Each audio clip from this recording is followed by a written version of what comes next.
Bonjour, il me fait plaisir aujourd'hui de vous parler d'un être exceptionnel, mon père, qui est l'incarnation née d'un vrai entrepreneur.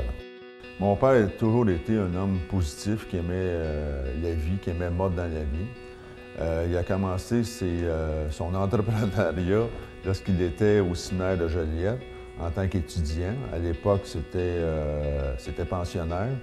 Et ma grand-mère lui envoyait des gâteaux et pour pouvoir se faire de l'argent de poche, il séparait le gâteau en plusieurs pièces et il le vendait à la pièce. À la mort de son père, mon grand-père, mon père a dû quitter le séminaire et aller rejoindre ma grand-mère sur la terre paternelle à Saint-Norbert.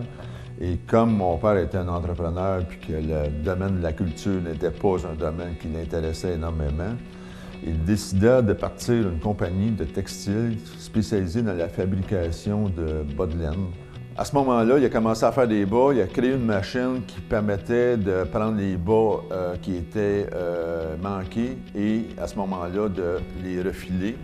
Par après, ayant vu la fin de l'époque des bas de laine et sentant pas plus grand-chose qui pouvait le stimuler, il décide d'aller comme député de la circonscription de Joliette.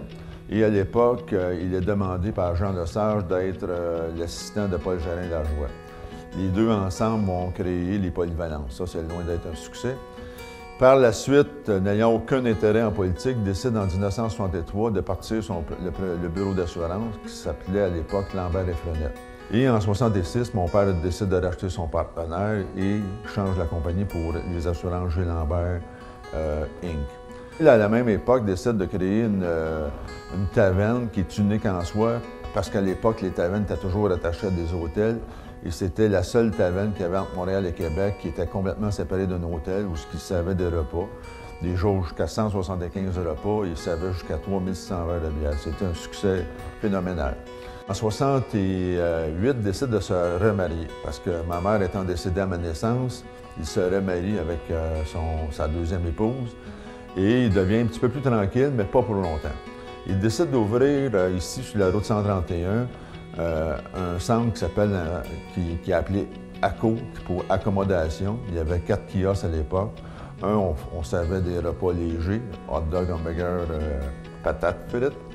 L'autre, on servait crème glacée. Et le mien, où j'ai travaillé mes premières années, c'était de la bière d'épinette et des bains.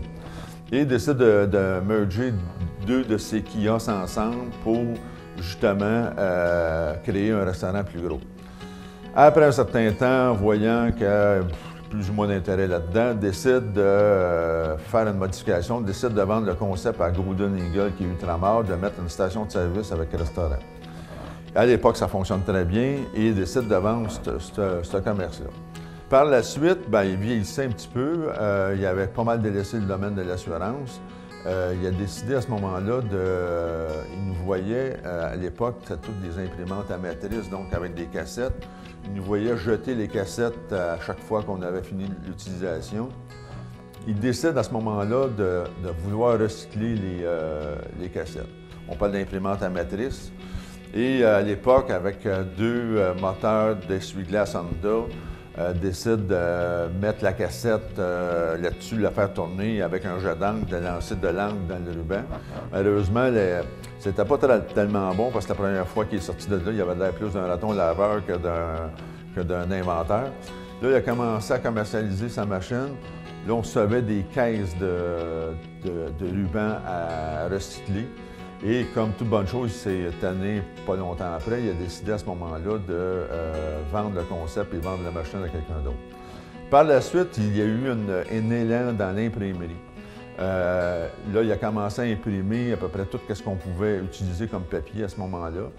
Par la suite, compte tenu de son âge, c'était plus difficile et là, il a commencé à perdre un petit peu plus d'intérêt d'être entrepreneur. Mais c'était un homme exceptionnel jusqu'à sa mort en 2006 et c'était vraiment, vraiment un entrepreneur né. Ça fait 50 ans que le bureau d'assurance existe, en 1963. C'était lui le fondateur et je voulais que tout le monde sache un petit peu qui était la personne qui avait fondé cette entreprise-là.